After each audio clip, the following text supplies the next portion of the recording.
HR violation. Unpleasant for the Cincinnati Bengals on Sunday. What a shocker. Oh. The Houston Texans. And they're learning how to win. And it took a while. And it just shows you, in September and October, and people call it overreaction. It's not reaction. It's just all we have to react to. Like, what are we going to do? In September and October, speculate on who's going to be better and who's going to be worse or who's going to be the same when Thanksgiving and Christmas roll around. No, we focus on what we've seen. We make our assessments and our judgments based on what we've seen. And early in the season, the Texans were a team where it's like, hey, they got something in C.J. Stroud, but they can't win. Right. They're losing games that maybe they should win. They're not finishing games. They had that one game where they kicked the crap out of the Steelers, but for the most part, they were kind of an unknown quantity. And then the last 2 weeks, all of a sudden, it's C.J. Stroud with a 470-yard game and comes back with 46 seconds left, drives down the field and wins it against Tampa. And then yesterday to go to Cincinnati, to have that game in hand and then try to blow it and then get back on track and drive down to get in position for the game-winning field goal after giving up a 10-point lead.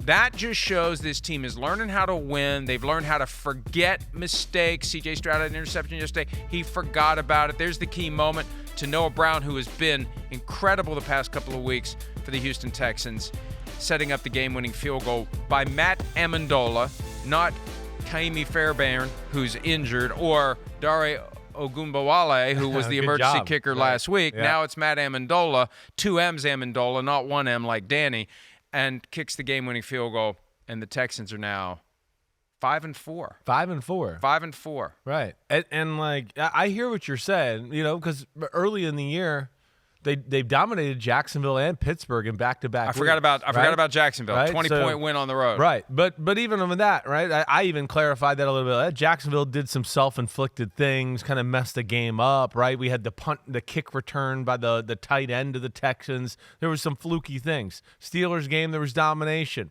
Kind of let one slip away with the Atlanta Falcons. New Orleans Saints, they controlled that game, more impressive.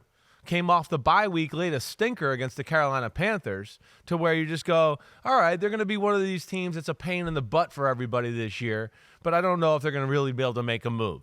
The Buccaneers game, all over the place, miracle comeback, and then go on the road and do this, and it makes you view them differently, for sure. I mean, I think it's official, and like what D'Amico Ryan says, to a team we all were sitting kind of going, hey, there's some things to like. They're young. They're learning how to win. Yesterday's win, I think, does take them into the category of, hey, they are a good team. We do need to start respecting them a little bit more. You said the right things. First off, D'Amico Ryan's the defense. I got to give Nick Caserio a lot of credit, right? They had a vision there of guys that made sense for the D'Amico Ryan defense, and we see he knows how to coach them up on that side of the ball. And then you take Bobby Slowick from Shanahan and the 49ers. They run the ball. They got a very good offensive line, right? We saw that even Dameon Pierce out. Devin Singletary's a good backup. And good receivers. But good receivers with a great quarterback and a really good system start to look like great receivers all the time, and now they're tearing people up. And Stroud is just the biggest story in the NFL right now. I don't think there's any question about that. There currently are 11 teams in the AFC at or above 500. That's crazy. It's amazing. It's crazy. But the Texans are right there in the thick of things at 5-4. I've seen some talk about C.J. Stroud as an MVP candidate. And folks, that can happen if they don't get to the playoffs. And we know how the MVP thing goes. 1 seed NFC, 1 seed AFC. Some great player, usually a quarterback from one of those two teams, will be one of the finalists. They'll be the 2 finalists unless somebody sets records. Right. Somebody does something historic. And C.J. Stroud's going to have to set the single-season passing yardage record or something like that, or get to the playoffs and maybe win the division, maybe take down the Jaguars. And maybe they can. I think he's on the fringes of the conversation, but the team has to achieve a lot more. I hear you. He's doing enough to get there. It's almost like the Heisman. You can have a great season, but if your team is middle of the pack or just fringes of the best, you're not going to win it typically. Yeah. It's a great player from a really great team. You got to have a team that is a high-end contender to be an MVP candidate, a real one, unless you're doing something historic. And what he's doing is historic by way of rookies, yes, but that's different. It's got to be historic by way of anyone. Right. I think that's fair to say. I think the big thing is he deserves to be in the conversation, like you said. Do I look at it and go, oh, it's a year right now where there is no clear leader, so it's a very open discussion, and I think that's what lends itself to us injecting C.J. Stroud. I think a little bit of it is recency bias, outdoing expectations, right? You don't usually talk about, an MVP who threw for 140 yards versus the Carolina Panthers, who are the worst team in football, and they lost to them, or threw for less than 50% and they beat the New Orleans Saints the week before their bye. It was 13 for 27, right? So there's some things there where I'd go, hey, you know me, I've been leading the C.J. Stroud, pack here and everybody about how awesome he is. But I think we're going a little too far with saying, oh, he should be in the top of the MVP conversation. I would agree with you there. Now, he continues what he's doing these last 2 weeks, and we're here 3 weeks, 4 weeks from now, and it's that type of pace where we're going, man, it's just 300-yard game, clutch throw one after another, and they're riding his back, right?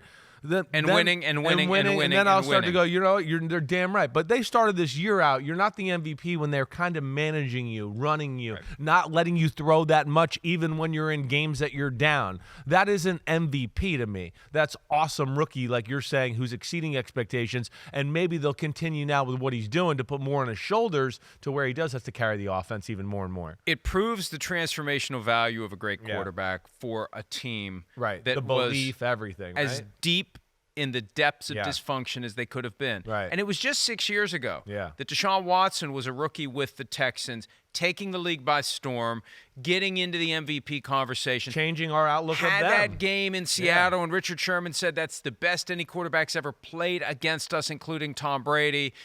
Tore the ACL non-contact in practice that week. It was early November of that year. He told us at the Super Bowl after that he thinks it happened during that Seahawks game, and it just went the rest of the way, and there went the MVP case. And I remember hearing the news that Deshaun Watson has torn his ACL, and it just felt like a gut punch because this guy's the future. This is great. This was before Patrick Mahomes ever even played. He's sitting on the bench that year. Right. Deshaun Watson's the guy who's playing from that class of 2017 and playing really well. Here they are 6 years later with another guy that is taking the league by storm. Yeah. And they keep winning. It's like so much of the rest of these questions that are out there. What are the Vikings going to do at quarterback next year? What's going to happen here? What's going to happen there? It all will be answered. We still got 8 weeks weeks left here. It's all going to be answered in the coming weeks. Lots of football, and this is real football as we're getting into. It's November officially here. So season starts Thanksgiving. That's what Bill Belichick said all over for Bill. Season ain't starting. Season's not over. starting this year. Season's over, Right. Bill. Sorry. That's right. Enjoy your turkey. But I think, to your point with C.J. Stroud and that, he's, again, I think we're seeing again, I said last week, you heard me say it, I think it's the greatest rookie year I've ever seen anybody that I can remember. It's up there with the greats of all time as far as rookie quarterback seasons. And then it's the specialness of him and like you're talking about, what he can do for the organization. I mean, we've seen Burrow and Cincinnati kind of do the same thing there. You said Watson. I feel like even Mahomes changed the perception of Kansas City. Even though they were good, it was always like... it was next level. It was like, that's why they drafted him. It was like, Alex you're Smith kind of takes us relevant, here. you're relevant, but Right. now you're the most popular team in sports, right? You got that. You got Josh Allen and what he did in Buffalo. Well, quarterbacks only went up to Buffalo and died, basically. That was what that was, other than Jim Kelly. So we've had some really, really special guys that way, and he's totally changed the outlook of that organization. They won that game 30-27 yesterday. They really outplayed Cincinnati to a capacity of where they should have been up more than 10-7.5. I mean, if you remember, I mean, we were sitting there. They went all the way down the field, fumbled a snap inside the 10-yard line on 4th and 1, right? That missed opportunity there. Got to the 3-yard line another time in the first half, had to settle for a field goal. That might have been in the third quarter, actually. They got down on fringed field goal territory, and Logan Wilson strip sacked C.J. Stroud one time. So it was one of those games where the Texans really controlled the flow, and when they settled in and made it 20-7, you're like, oh, okay, they're going to be okay here. You felt like they might have blown their early opportunities to kind of control the football game.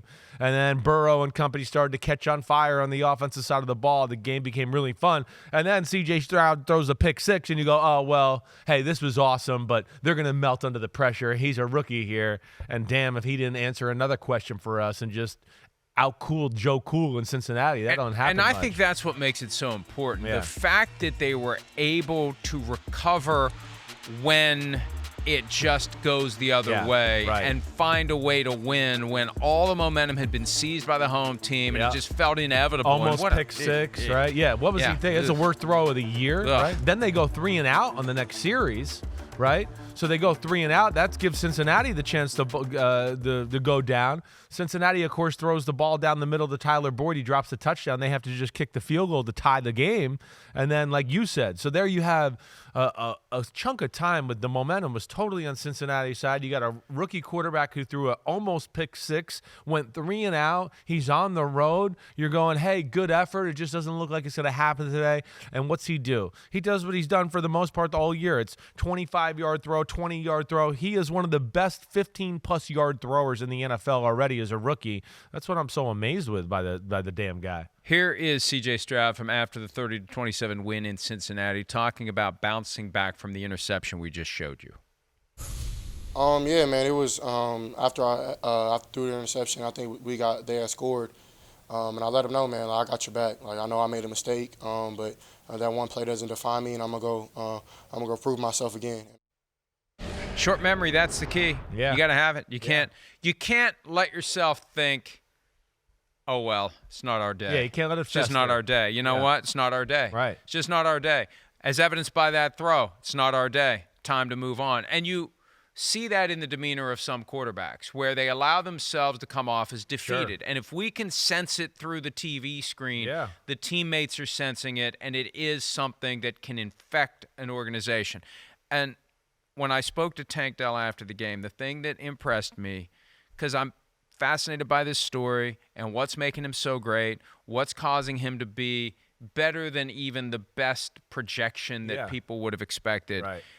And this idea that he's already kind of got that Peyton Manning vibe to him where he's blowing up the phones of teammates with Sending clips of the defenses until midnight every week. Here's this clip. Here's this clip. And so Tank Dell sees it. It's like, well, I better watch some more film too. Sure. And that's why, we have this conversation from time to time about quarterbacks, and when there's quarterbacks that want to be involved in personnel and quarterbacks that they want the quarterback to be the coach among the players. Right. Because it's more effective that way. Definitely. It's far more effective to hear it from a colleague than to hear it from the supervisor. Yeah, that's and if they can get one of the colleagues to act like one of the supervisors, it's a hell of a lot easier to supervise. And then when the colleague's the man, like you're talking about, he's the man, and he's awesome, and he demands results, and everybody being on the same page, and you're in the huddle with him, and he starts to realize, man, I got to remind this guy a lot, or tell him to do this, or tell him to do that, your ass is off the field.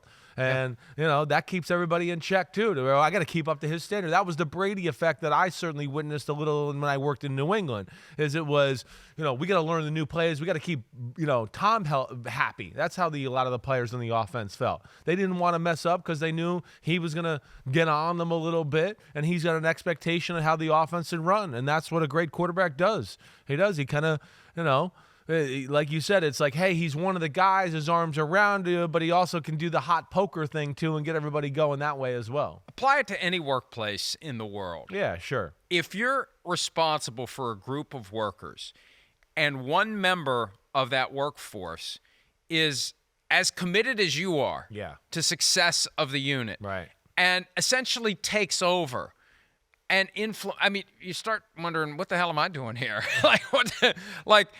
And that's what it means to have a great player who's also a great leader. That's why Peyton Manning's teams won. That's why Tom Brady's teams won. That's why the greats assert themselves. They want to be great. Patrick Mahomes' teams win. There's a way to create the right relationships where you inspire others to go above and beyond, not just because they feel like they have to.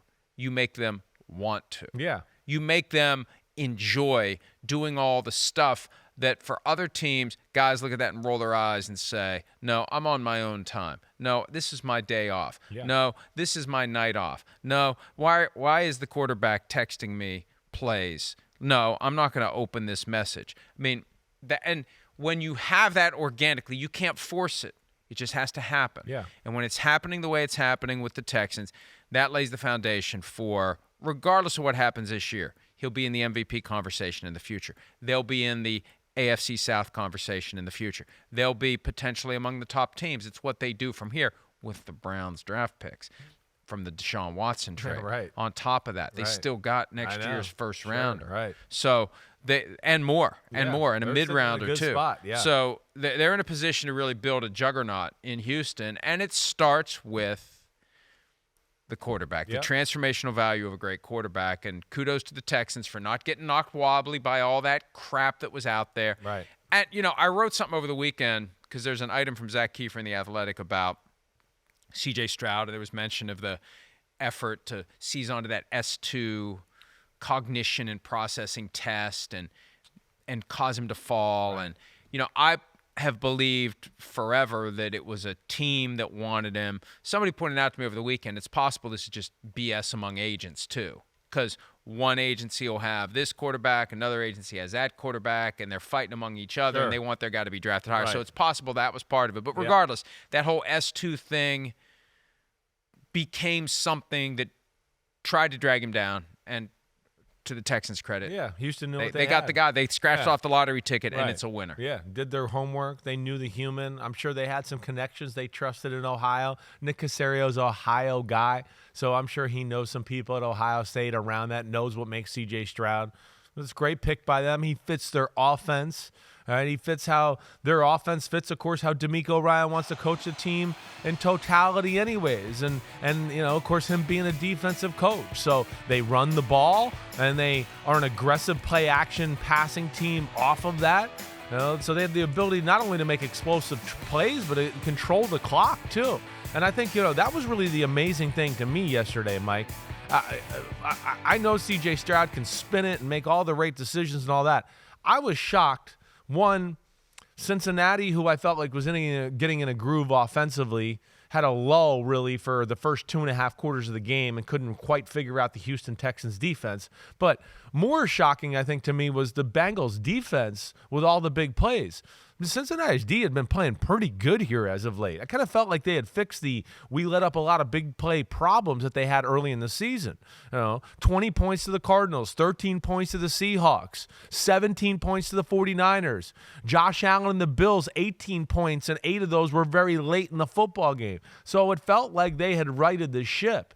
And Houston goes in there with that offensive line and Devin Singletary, and they whooped their butt in the run game. And C.J. Stroud, for the most part, had pretty good protection for the day. And then they pick them apart that way. That, to me, was also a surprise because I really thought Cincinnati was on the up and up as far as some of the things we're talking about. Well, and look at what they've done in recent weeks. They beat the 49ers by 14 in their own building. It could have been more. They beat the Bills last Sunday night, and everything is trending up. And this just shows you that it doesn't take much to get knocked off balance in the NFL and to have a little humble pie force-fed upon you like the Bengals did yesterday, because I'm sure they believed, come on. Look at what we've done. Right. We've won 4 in a row. We've dug ourselves out of this hole. We're ready to make our move on the top. Houston's coming of to the us, conference. The Texans, rookie quarterback. We got this big all that. Ravens game coming up. It's easy.